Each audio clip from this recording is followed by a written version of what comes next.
Yeah, good morning, everyone. So we are seeing some corrections in the international market. The correction which is started day before yesterday continued yesterday as well in the US in S&P 500 and Nasdaq. This was also joined by even the Dow also, which was otherwise outperforming the other two indices in the current week. So these all driven by political statement which are coming up and down in the US market, and also the corporate results which are expected to start or has started in the US. Uh, so some sort of profit booking which are coming in those markets. Asian market has also seen corrections, considering that the dollar index has increased. It has increased by almost around 50 bips today from yesterday. And also some statement from China post this conclave of last 4 days was not giving any boost to the older economy. What Chinese out statement was that they will be supporting the growth through technology and quality of the growth rather than the old fashion of growth. And this is having impact on the commodity as well. The commodity like copper, aluminums are correcting, has corrected yesterday and are correcting. Iron ore is at iron ore is down by around 1% and steel is flat. So overall seems more of a negative start, though we have a good result from the Infosys and ADR is up by almost around 8% in the US market for Infosys. So that will have a positive impact. But otherwise, the environment is not so great in today's trade. So maybe looking for some profit booking at the higher level. I'll request technical team to take up from here. Thank you, sir. Good morning, all of you. See, yesterday we saw some positive momentum and upside, and we already mentioned that Nifty moving towards about 24,600. Next important resistance place around 24,800 and 24,870, 900 and upside. Right now, Nifty trading in overbought zone, and we expect some profit booking in upper end. But if Nifty managed to sustain today's closing about 24,800, 24,870, then we expect further rally towards 25,000. Otherwise, we saw some pressure and maybe see sideways momentum in resistance zone. First immediate support for intraday is 24,740. If Nifty break this level, then next important support place around 24,600 and 640 at downside. So Bank Nifty also trading in above the important range and also trading the good, given a good breakout in yesterday's session. But today next important resistance place around 50 to 900. If Bank Nifty break this resistance upside, then we expect above expectation rising towards 53 to 40 and 53 500 and upside.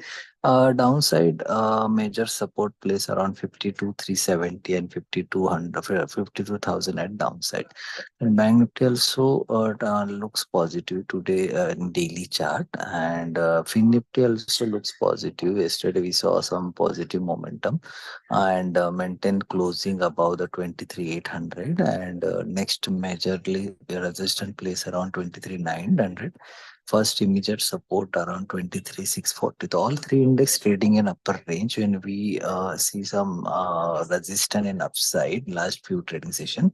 If Nifty break important support level that we mentioned this report and close below weekly, then we expect some profit booking in both index in Bank Nifty and Nifty also.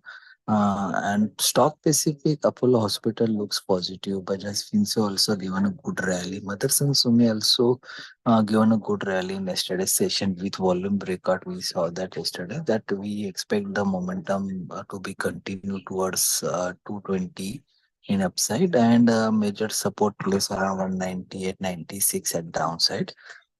A negative side, ABB looks weak at current level. BEL also looks at weak at current level, and we expect downside in Loris Lab also is given a break the important support at 470 and close below that important support. So we expect some pressure in Loris Lab towards 440 at downside. That's it for technical derivative I can get.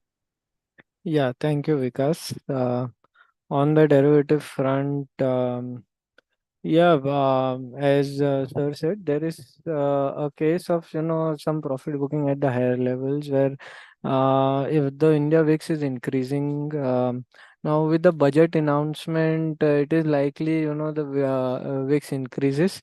But the other data PCR has gone up quite a bit. Nifty has shot up quite a bit.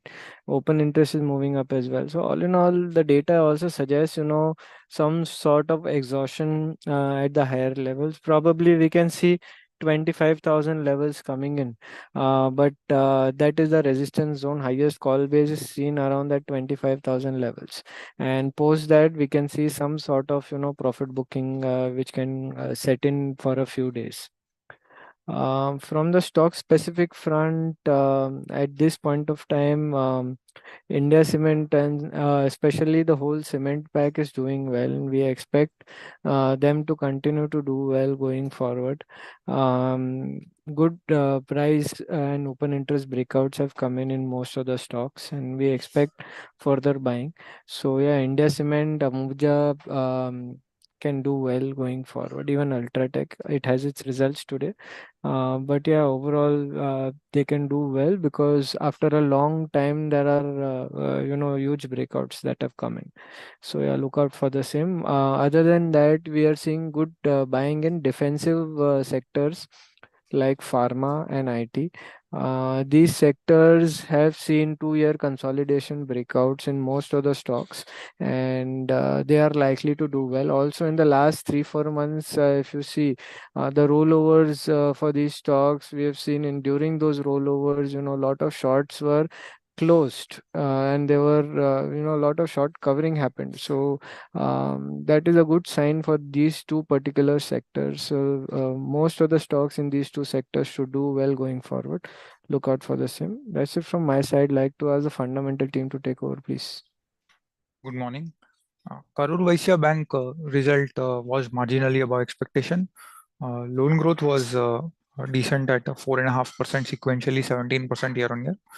Beat was led by lower than expected credit cost, which came at 0.7% against last 5-quarter average. If you see, it was at around 1%. Profits came 7% ahead of estimates. Asset quality remained stable with slippages remaining at just 90 basis points and net NPA at just 40 basis points. We remain positive from long-term perspective and believe it is one of the better banks among the mid-cap banks. South Indian Bank result is in line with expectation. Loan book grew 2.7% sequentially, 11% year-on-year. Most of the P&L line items were stable quarter-on-quarter, and thus profits were flattish sequentially. Asset quality was stable with slippages in line with FY24 average of 1.7%, and net NPA remains at 1.4%. We are neutral on South Indian Bank. Sterling and Wilson Renewable Energy result was okay. Revenue declined by 22% sequentially and was up 78% year-on-year. We were expecting similar execution as the March quarter, but company delivered slightly below that. And EBITDA margin remained flat on quarter-on-quarter basis at 2.7%, while last year in June quarter there was a loss. So although company has managed to turn around at EBITDA and profit level, the revenue execution was slightly below our estimates. Order inflow was in line with estimates at 2,200 crores. This is in line with company's full year guidance of inflows for 8,000 crores. Company has commenced a pilot project for solar plus battery energy storage system for Reliance, which is a positive sign and should result in firm orders coming in future quarters. Last quarter, company had indicated that $2.2 billion Nigerian order is likely to come in the month of May or maximum June, but that has not yet come. So that will be not seen positively by the markets. Until that order comes, we expect the stock to remain sideways. So we are neutral in the near term. Thank you. Yeah, good morning. Infosys reported its results yesterday and they were ahead of expectations. Revenue growth came in at 3.6% in a constant currency basis sequentially, and the expectation was 2.4% growth. Even the EBIT margins grew 100 beeps to 21%, again beating the expectations. So in Q1 FY25, there was a one-off impact of 50 beeps from a client in India, and which has helped the revenue beat, and also positive impact of 40 beeps on margins. The key important point is that the management has stated that they are seeing early signs of recovery, though the discretionary demand continues to remain weak. And the company has also improved their guidance from earlier 1 to 3% to 3 to 4% now, and this includes an acquisition which they had made. The company was Intech. The revenue of the company is 200 million USD dollars in 2023, and overall they are seeing good positive volume growth and strong deal momentum, which is a positive thing for the whole sector. So the stock is available at 24 times FY26 expected earnings. Outlook is positive for the company. Secondly, LTTS also reported its numbers yesterday. They were below expectations. The revenue came in at was down 3.3% sequentially, versus expectation of a decline of 1.3%. This was mainly on the back of seasonality in one of its vertical. Uh, uh, but however, company has maintained its constant currency revenue growth guidance for FY25, which it had given in the previous quarter also, of 8 to 10%, and EBIT margin would be somewhere around 16%. The company has stated that they are seeing twice the strength in deals pipeline against what they saw last year, and they would be soon closing some deals in the next few quarters. So on the back of this good traction, they are also expecting positive headcount in the next quarter. Stock is trading at a P of 36 times FY26 earnings, and any sharp decline, one can accumulate the stock.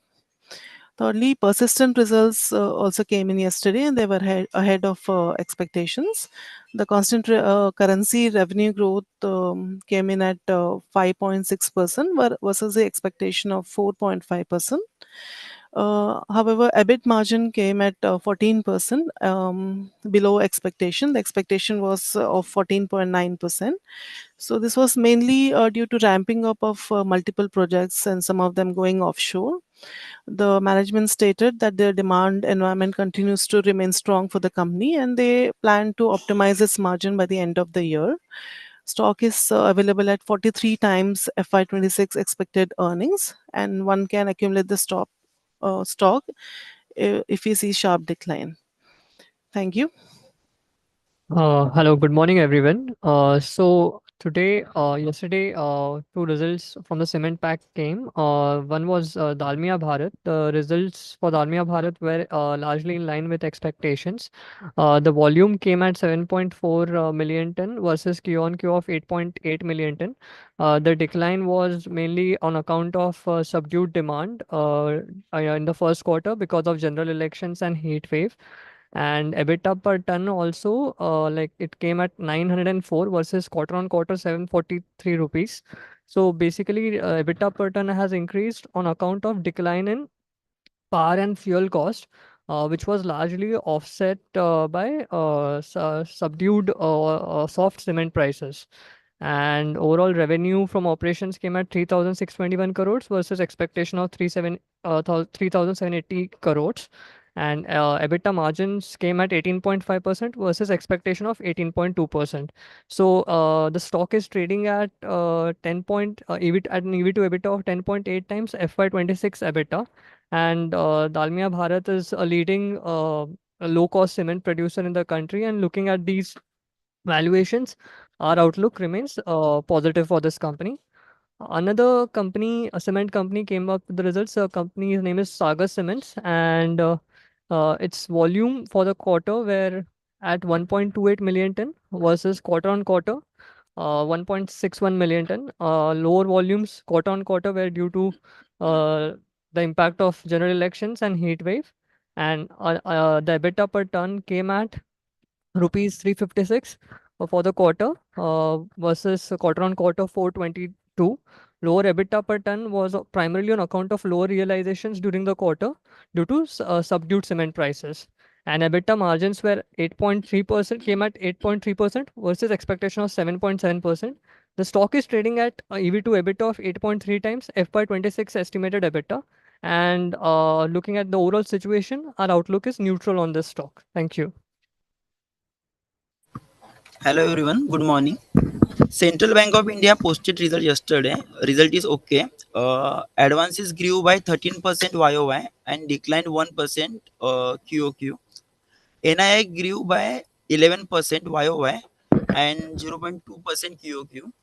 The net interest margin is 4% versus 3.4% QOQ. Provision coverage ratio came at 85% versus 74% QOQ and 65% YOY. The bank's co-lending book reached level of 12,355 crore, maintaining the number one position in the industry. Bank's corporate loan portfolio strategy remained conservative for FY25. Bank gave some guidance for current year FY25. Bank aiming for 70% CD ratio and deposit growth target is 8 to 10% and ROA target is 1% for FY25. Thanks. Hello everyone. Today, a new IPO by the name of Sunstar Limited will be going live. The company is specialized in plant-based specialty product and innovative ingredient solution. They are the fifth largest manufacturer of maize-based specialty product and ingredient solution in India. The extensive portfolio caters to food industry, animal nutrition industry, and various other industrial application. They have installed capacity of 3,63,000 tons per annum. The total issue size is of 510 crore, out of which 113 crore is offer for sales and 397 crore is fresh issue. They would be repaying a borrowing of 100 crore by this issue, and there will be a capex of 181 crore, which they will be taking forward. The company has shown a rapid growth on the basis of its sales, which has grown by 42% CAGR from financial year 2020 to 2024. The profitability of the company has also shown a good increase from 7.1% in FY20 to 9.2% in FY24. The ROE and ROC of the company stood at 30 and 29% respectively, which is more than their peers. Currently, the company is valued at 26 times its EPS of 2024, which is lower than its peer. Hence, given the stock high growth and profitability metrics, we recommend subscribe to the issue for long-term investment. Thank you.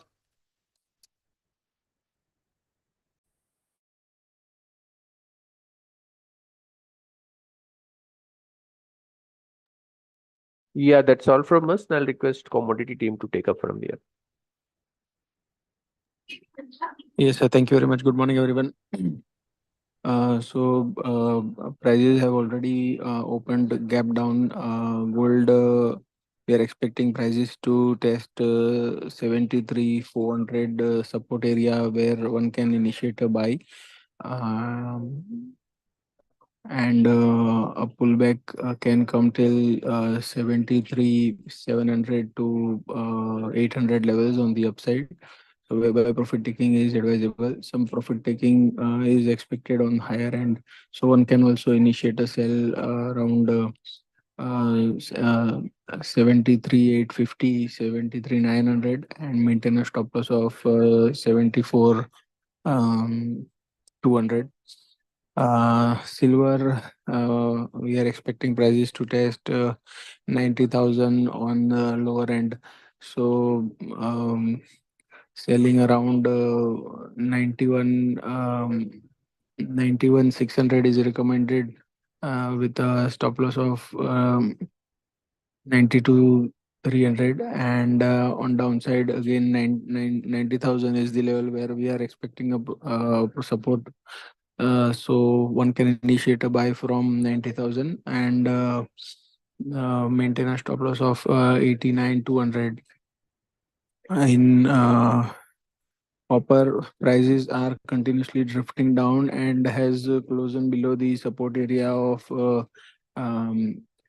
838. So any pullback till 832, one can initiate a sell and maintain a stop loss of 838. On downside, we are expecting 820 is the target. In zinc also, we are expecting prices to test 264 on the downside. So there could be some pullback if 265 is holding on. So for a pullback, one can buy with a stop loss of 264.50, and again on upside 268, 268.50, one can initiate a sell, and for the downside target of 263. So in crude oil, some profit taking is expected. Prices have already opened gap down. There could be some pullback till 69, 30, 40, and from there one can again sell with a stop loss of 7020. On downside, 68, 50, 68, 30 is the support area where we expect prices to test. And in natural gas, prices are expected to witness a pullback 185, 190. So one can initiate a buy around 174 and maintain a strict stop loss of 168. That's it from us. Thank you very much.